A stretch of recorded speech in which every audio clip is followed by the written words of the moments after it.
Growing up in the early 2000s, mate, what a time it was to be alive. No worries, no responsibilities. You did whatever you want, whenever you want. You didn't have to worry about bills. As soon as you get home from school, you just put on, like, I don't know, Shaun the Sheep or something, mate. It was amazing. If you were more like me, you get home and put on the PS2 and play Finding Nemo, Ratchet and Clank. Oh, I miss that so much. Like, holy shit, mate. If you know what this is right here, that just proves you had an amazing childhood. I remember opening this up on like a road trip and picking my favorite movies. The reason I'm laughing is because it takes me back to when my dad would set up the DVD player when we were about to go on the road trip, and it would not work in the first 5 minutes when we start driving. And I should have told him, but yeah, I think if if your dad was anything like mine, you just didn't. You know what I mean? You just didn't tell him. You know what I mean? And if you thought I was going to forget about the PSP and the PS Vita, those two bloody devices alone are responsible for keeping me distracted on like a 13 to 14 hour plane flight, mate. It was these devices saved lives. You got to admit that. Like even the Nintendo DS. I didn't have one because I was a PSP guy, but I played it with my friends and my cousins, and that was also amazing as well. What do we got these days? The Nintendo Switch. Yeah, and that's it, isn't it? My crikey, mate, the toys you would get from Macca's were legendary. I still remember my cousin getting the Alvin and the Chipmunks. I think it was Theodore, and he just kept pressing the little button that made a noise, and it just kept saying, "Hi, I'm Theodore. Hi, I'm Theodore." His mum threw it out the window, so you know that was a plus. I'll tell you that. But yeah, no, the toys you got, they usually were toys that were made from the movies that have just come out. So, like the Puss in Boots one right here. Like, you could press a button and he'd say something, and it just felt like, this is just nostalgia summed up right here, eh? And bloody, mate, if you say you don't know who this legend is, you were not born in the right time. You were born either in the Stone Age, or you were born in the age of...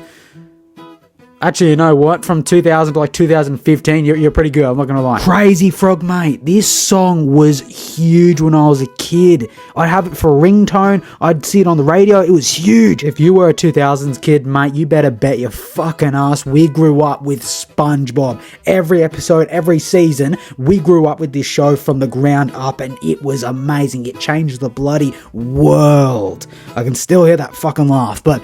It's funny, I didn't actually realize that I actually grew up with SpongeBob from the beginning until like a week ago, and now I feel old, I grew up with all this stuff. I grew up with Cartoon Network, Nickelodeon, from when it first came out, and I didn't even realize it. So, it's scary to think about, but I'm glad it happened. Mate, this right here is proof that we grew up in a much simpler time. Barbie Girl, it was huge. That as well as Justin Bieber's Baby, that was also a big thing. Mate, there were so many songs, eh? You grew up in Australia and you don't recognise these four bloody brothers, mate, then get off this channel. I don't want you here. No one wants you here, alright? I say that sincerely and respectfully, but go away. Like, the Wiggles, mate. The OG Wiggles. Their songs to this day, I'm 21. I still remember every single song, word for word, eh? When they had, like, Sam instead of Greg, it was still, like, an OG cast and crew, mate. I'm never going to forget these guys. Okay, and this one, I'm not going to lie, this one I grew up with when I was, like, 6 months old.